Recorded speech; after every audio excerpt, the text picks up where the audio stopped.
आज का हमारा क्वेश्चन नंबर 1 है।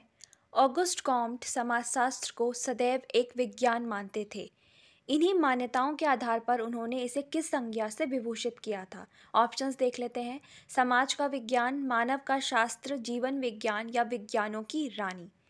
तो इसका आंसर जो है वो हो जाएगा D, science, queen of sciences. Okay, now the question number 2।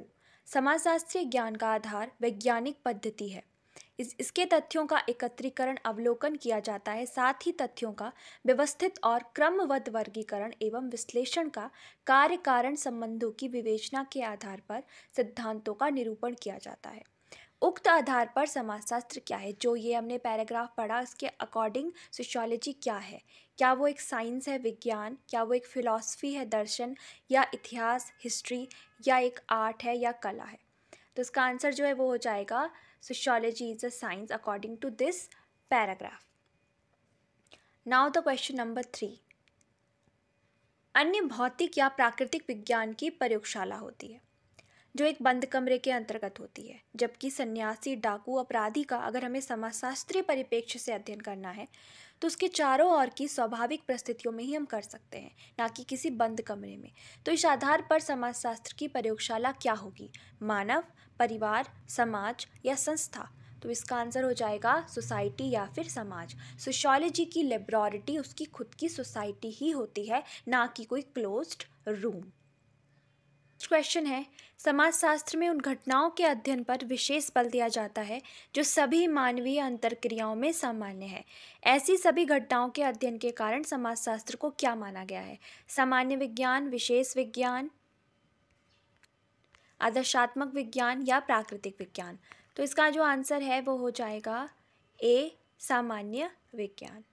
Next चलते हैं। जिस प्रकार भौतिक एवं प्राकृतिक घटनाओं में परिवर्तन होते हैं, ठीक उसी प्रकार सामाजिक घटनाओं में भी परिवर्तन होते हैं। ये तथ्य सामाजिक घटनाओं के किस परिवर्तन या प्रकृति को बता रहे हैं? वैश्विकता, गतिशीलता, जटिलता या निरपेक्षता? तो ये बता रहे हैं गतिशीलता को। नेक्स्ट है, सामाजिक घटनाओं की कोई भी दो इकाइयाँ पूर्णतः एक दूसरे के समान नहीं होती। प्रत्येक स्थान पर सामाजिक घटनाएं एक दूसरे से भिन्नता लिए हुए होती हैं। तो ये डिफरेंसेस हैं, भिन्नता है, ये समाजशास्त्र की क्या दर्शा रहे हैं, किस प्रकृति को दर्शा रहे हैं? असमानता को, गतिशीलता को, असार्वभौमिकता या सापेक्षता? तो ये दिखा रहे हैं असार्वभौमिकता को, क्योंकि कोई भी social phenomena according to time, situation and place change होता ही रहता है। नेक्स्ट क्वेश्चन है हमारा 26। सामाजिक घटनाओं की कोई भी दो इकाइयाँ, ओके ये हो चुका है। नेक्स्ट है हमारा 27। विश्व के किसी भी भाग में निवास करने वाले आदि मानव के जीवन के जो समग्र पक्ष का अध्ययन हम किस शास्त्र के अंतर्गत करते हैं? इतिहास, समाजशास्त्र, मानव शास्त्र, पुरातत्व शास्त्र? तो इसका आंसर हो जाएगा सी, एंथ्रोपोलॉजी में। नेक्स्ट है, जब मानव शास्त्र पर संस्कृति के विज्ञान के रूप में चिंतन किया जाता है तो वह समाजशास्त्र के निकट आ जाता है। इस प्रकार का जो सांस्कृतिक अध्ययन का परिप्रेक्ष्य है वो किससे रिलेटेड है? समाज मनोविज्ञान से, सामाजिक मानव शास्त्र से, इतिहास या राजनीतिक शास्त्र? तो ये रिलेटेड है टू सोशल एंथ्रोपोलॉजी।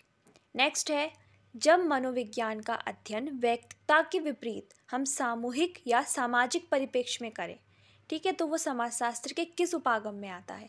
शिक्षा मनोविज्ञान, सामाजिक मनोविज्ञान, दर्शन शास्त्र, अपराध मनोविज्ञान? तो ये आता है सोशल साइकोलॉजी में।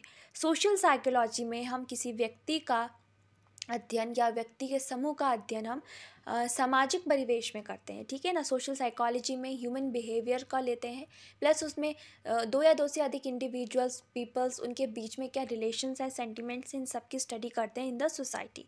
नेक्स्ट, समाजशास्त्र के अंतर्गत समाज में व्याप्त अपराध जैसे बाल अपराध, जिसे हम कहते हैं जुवेनाइल डेलिक्वेंसी, स्वैत व्यसन अपराध, वाइट कॉलर क्राइम, भिक्षावृत्ति, आत्महत्या, व्यभिचार जैसी जो भी ये सोशल प्रॉब्लम है, इनको पढ़ने के लिए एक अलग से ब्रांच या डिसिप्लिन बनाया गया है। तो वो क्या है?